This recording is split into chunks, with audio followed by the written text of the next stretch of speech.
எல்லாருக்கும் வணக்கம். இன்னைக்கு வந்துட்டு மாலை டிஃபன். மாலை டிஃபன்னா நம்ம ஒரு பஜ்ஜியோ போண்டாவோ ஒரு டீ அந்த மாதிரி குடிப்போம். இப்போ வந்து இந்த ட்ரெண்டு ஒரு பஜ்ஜி போண்டா இதெல்லாம் வந்து இப்போ சாப்பிட்றாங்க. அது ஒரு மாதிரி சாண்ட்விட்ஜு ப்ரெட் ஆம்லேட் அந்த மாதிரிலாம் சாப்பிட்றாங்க. அந்த காலத்தில் வந்து எனக்கு வந்து 51 வயசு ஆகுது. என்னுடைய அம்மா வந்து என்ன செய்வாங்கன்னா, மாலை டிஃபனில் வந்து ஒரு புட்டோ, அதுக்கப்புறம் வந்து ஒரு உண்டையோ, அதுக்கப்புறம் கேழ்வரகு முருங்கைக்கீரை போட்டு ஒரு அடை அந்த மாதிரியெல்லாம் கூட செஞ்சு கொடுப்பாங்க. அந்த காலத்தில் செய்ய வேண்டிய ஒரு பாரம்பரியமான ஒரு சாயந்தரத்தில் மாலை நேரத்தில் நம்ம சாப்பிட்ற அந்த உப்பு உருண்டை நான் செய்ய போகிறேன். அது எப்படின்னா புழுங்கல் அரிசியில் தான் செய்யணும். பச்சரிசியில் செஞ்சால் நல்லா இருக்காது. புழுங்கல் அரிசியில் ஒரு உப்பு உருண்டை மாலையில் நம்ம சாப்பிட்றது உப்பு உருண்டை நல்லா ஜீரணமாகும், நல்லா இருக்கும், சூப்பராக இருக்கும். நான் அந்த உப்பு உருண்டை அது என்னென்னு தேவையான பொருள் நான் காமிக்கிறேன். உப்பு உருண்டைக்கு தேவையான பொருள் வந்து என்னென்னா, இது வந்து அரிசி மாவு வச்சுருக்கேன், நல்லா அரிசி மாவு. இப்போ வந்து நீங்கள் அப்படியே மிஷினில் அரைச்சிட்டு அதை நீங்கள் வறுத்தும் வைக்கலாம், அல்லது அப்படியே இருந்தால் நம்ம வதக்கிறப்பையே அதை வறுத்துக்கலாம், சூப்பராக தான் இருக்கும். அதுக்கு தேவையான பொருள் கடலைப்பருப்பு 2 ஸ்பூன் வச்சுருக்கேன், சீரகம் வச்சுருக்கேன், பெருங்காயம் அது வச்சுருக்கேன், தூள் பெருங்காயம் வச்சுருக்கேன். அதுக்கப்புறம் வந்து இது கூட என்னென்ன போட்டு நம்ம கலந்து உப்பு உருண்டை பிடிக்க போகிறேன்னா, கொத்தமல்லி கருவேப்பிலை வச்சுருக்கேன், கொஞ்சம் கேரட் வச்சுருக்கேன், கொஞ்சம் கருவேப்பிலை வச்சுருக்கேன், அவ்வளோதான். இப்போ வந்து நம்ம கடாயை வச்சுக்கோம். கடாயை வச்சுட்டு நல்லெண்ணெய் ஊற்றுறேன். இதெல்லாம் நம்ம வதக்கிறதுக்காக இப்போ நல்லெண்ணெய் ஊற்றிக்கிறேன். இப்போ வந்துட்டு கடுகு 1 ஸ்பூனு அது போட்டுக்கிறேன். அது நல்லா பொன்னிறமாக பொரியட்டும்.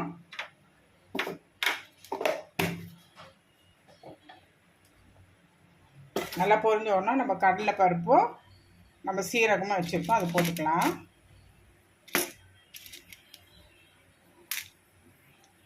அதுக்கப்புறம் போட்டுட்டு அதுக்கப்புறம் அந்த கேரட்டு வெங்காயம் கொத்தமல்லி கருவேப்பிலை அது போட்டுக்கலாம். அதுக்கப்புறம் மாவு போட்டுக்கலாம்.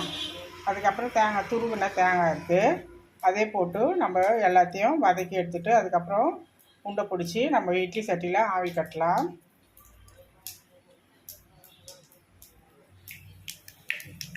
இப்போ வந்து நல்லா பொரியுதுப்பா.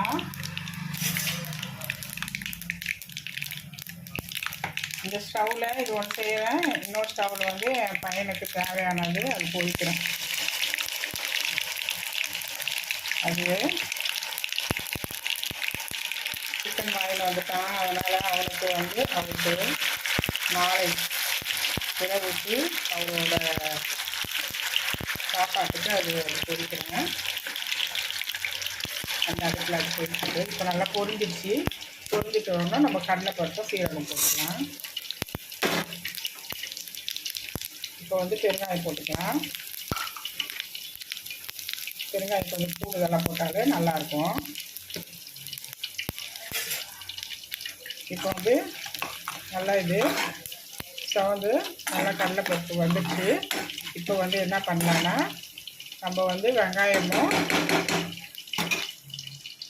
கருவேப்பிலை கொத்தமல்லி கேரட்டு எல்லாம் துருக்கிது, வெங்காயமாக துருக்கி வச்சுருக்கேன், நீங்கள் கட் பண்ணி கூட போட்டுக்கலாம். அதுக்கப்புறம் நம்ம தேங்காயை வந்து போட்டுக்கலாம். எவ்வளோ தேங்காயோ அது வந்து துருவின தேங்காய் வந்து நான் வந்து கொஞ்சம் 2 கை அளவு இப்படி நம்ம பிடிச்சி போடுறோம்ல, அப்படி போட்டுக்கலாம். அவ்வளோதான். இப்போது அது நல்லா வதங்கட்டும், அந்த பச்சை எடுக்காத அது போகட்டும். இன்னைக்கு செஞ்சு நாளைக்கு கூட அதை சாப்பிடலாம். ஏன்னா நம்ம வந்து எண்ணெயில் வதக்கிடுறோம், அதனால் வந்து நல்லாயிருக்கும், சூப்பராக இருக்கும். இப்போ வந்து நம்ம எல்லாமே எடுத்து போட்டுக்கலாம். கேரட்டு வெங்காயம் கொத்தமல்லி கருவேப்பிலை. இப்போ இதையும் நல்லா வதக்கிப்போம். அவ்வளோதான். இது நல்லா இந்த பச்சை நல்லா போகிற வரைக்கும் நம்ம வதக்கி எடுத்துக்கணும்.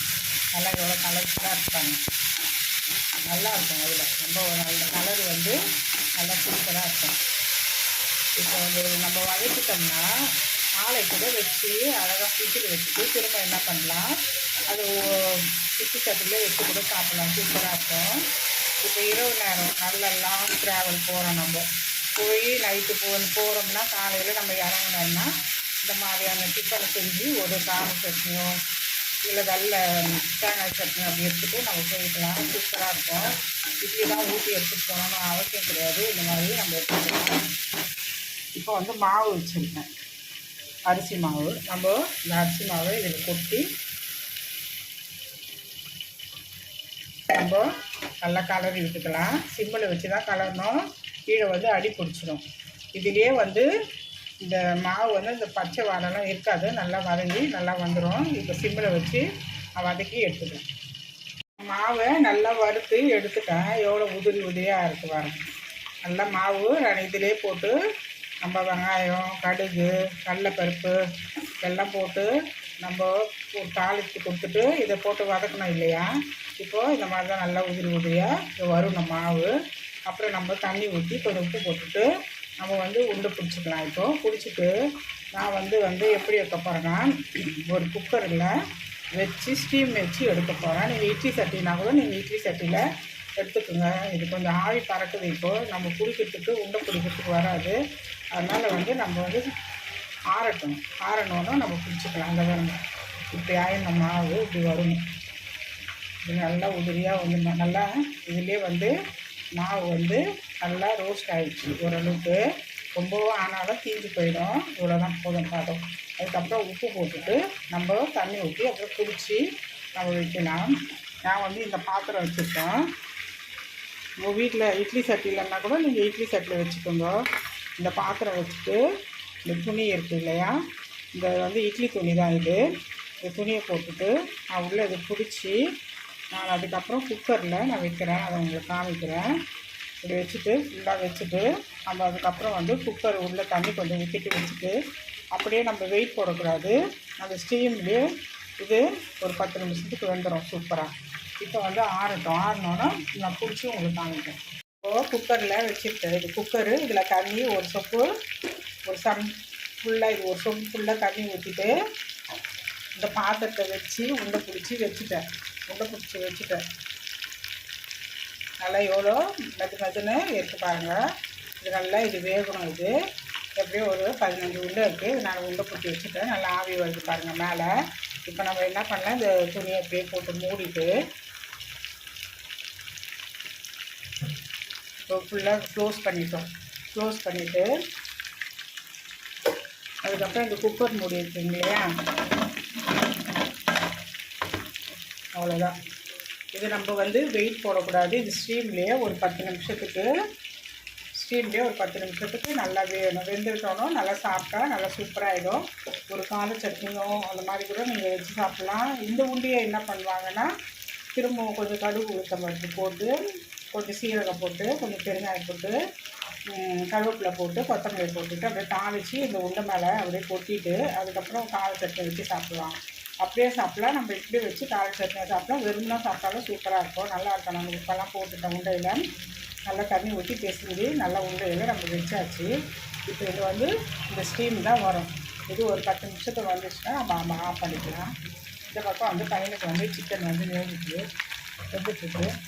இப்போயும் அது வந்துட்டுருக்கு. இப்போ பாருங்கள். இப்போ அப்படியே ஒரு மாதிரி பபிள்ஸாக வருதுங்களா, அந்த ஸ்டீமை வந்து பாருங்கள். அதாவது ஒரு 10 நிமிஷம் நம்ம ஒரு 10 நிமிஷம் வச்சுட்டோம்னா வருது பாருங்கள். 10 நிமிஷம் வச்சுட்டோம்னா இது சூப்பராக நல்லா வெந்து வந்துடும். அவருக்கு சிக்கன் பையனுக்கு இது வேகுது. இது வேகட்டும். வெந்தோன்னா நான் எடுத்துக்காங்க. உப்பு உருண்டை இப்போ இறக்கி எடுத்து வச்சாச்சுப்பா. இந்த குக்கரில் தான் இந்த தண்ணி ஊற்றி இந்த பாத்திரம் தான் வச்சேன். நீங்கள் வந்து இட்லி சட்டில் வச்சு கூட அந்த தட்டில் கூட வச்சு நீங்கள் வந்துட்டு இந்த மாதிரி உருண்டை பண்ணி வைக்கலாம். சூடாக இருக்குது. நல்லா எவ்வளோ சாப்பிட்டா நல்லா இருக்குது பாரு. நான் ஒன்று சொல்ல மறந்துட்டேன். காஞ்ச மிளகா போட்டேன், அது சொல்ல மறந்துட்டேன். சாரி, அதுக்கு முன்னாடி போட்டது நான் மறந்துட்டேன். இப்போ ஞாபகம் வந்தது. ஐயோ நம்ம காஞ்ச மிளகா சொல்லலையே அப்படின்ட்டு. பச்சை மிளகா வேணாலும் பச்சை மிளகா போட்டுக்கலாம், இல்லை காஞ்ச மிளகா வேணாலும் காஞ்ச மிளகா போட்டுக்கலாம். நான் காஞ்ச மிளகா போட்டிருக்கேன்.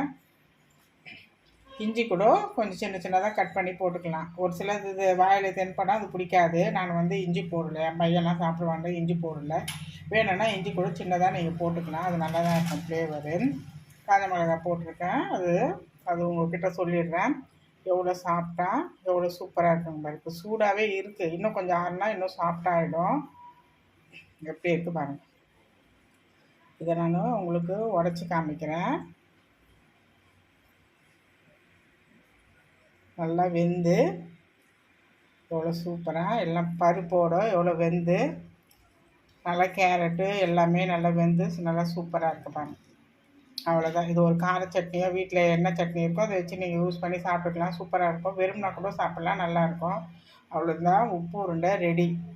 இது வீட்டில் செஞ்சு பார்த்துட்டு மறக்காமல் எனக்கு வீட்டில் செய்யுங்க. இந்த வீடியோ பார்த்துட்டு மறக்காத சப்ஸ்கிரைப் பண்ணுங்கள். தேங்க்யூ, பாய்.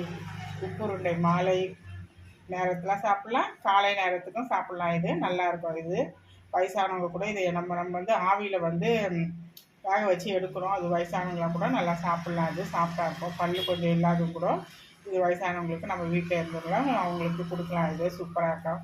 பெரியவங்கலேருந்து சின்னவங்க வரைக்கும் இது வந்து பாரம்பரியமான ஒரு சாதத்தில் செய்வோம். நம்ம காலையில் செய்வோம். அம்மாக்கள் பாட்டிகள் எல்லாமே செய்வாங்க.